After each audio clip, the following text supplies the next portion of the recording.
Is this actually what happened? Is this what Joshua and Israel did? Did they simply go in and just kill lots of non-combatants, innocents? What actually did happen on the ground? And on this we have to do a case-by-case basis. So what does city mean? And I want to spend a minute looking at this, a kind of word study simply, because we think of a city as a major metropolitan center.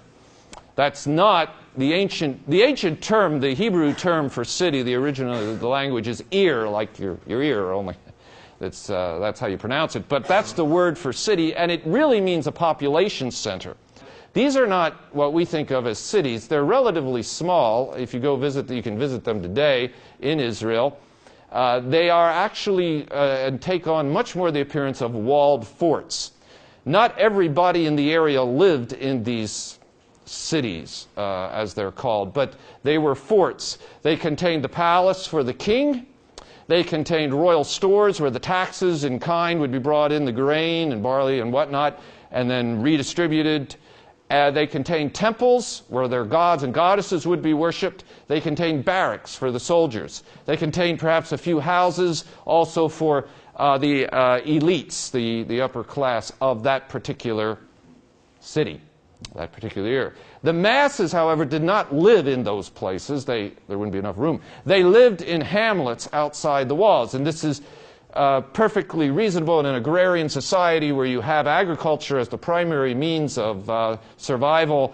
The people would live in small hamlets, villages, where they would then have immediate access to the fields and where their flocks also could graze, and so it would provide for food. The Canaanites at this time were notorious for a very strong, very bad taxation on the people and all kinds of issues. Deuteronomy 20 commands the destruction of the armies and their forts, the ear or city. This represents a religion and ideology, that is, the city does with its temples as well as its kings and leaders, represents a religion and ideology that opposes Israel as a people, and it opposes their God.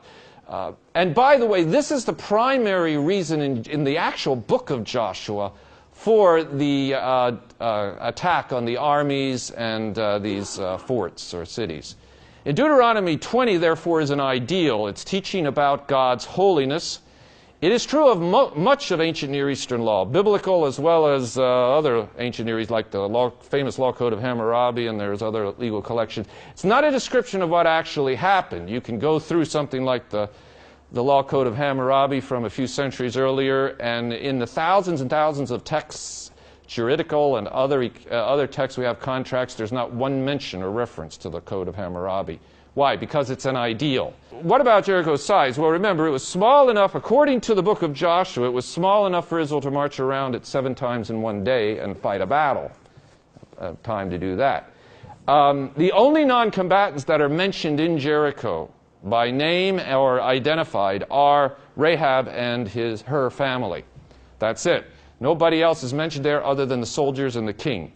Now, the controversial text regarding Jericho is chapter 6, verse 21. This is the one that's used because this is the only one that can be interpreted as implying that non-combatants were killed. It says, they devoted the city to the Lord and destroyed with the sword everything in it, that is, Joshua and the Israelites. Men and women, young and old, cattle, sheep, and donkey. What does the text actually say? The Hebrew has me'ish ve'ad isha, which is literally, that text that says men and women is literally from man to woman. And I would argue that this is simply a stereotypical or standard way of saying everyone in it without necessarily saying that, yes, there were men, there were women, there were donkeys, there were sheep. This is a list.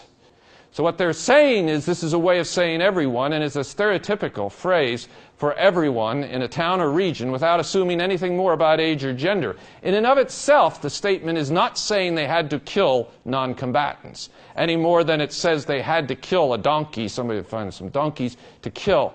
It's just that if they were there, then they were killed. As far as the army, what about the army in Jericho? Little is known about the army. No numbers indicate how large. The soldiers, there's more than one. are there. They are sent by the king to oust or to find the spies from Joshua. So there's more than 2, but are there hundreds, thousands? How many? The leader of Byblos, Ribadi, asked for 50. The king of Tyre, or the leader of Tyre, asked for 20. Now, Jerusalem is closest to Jericho. So if you're asking for 50 reinforcements, what would the original army size be?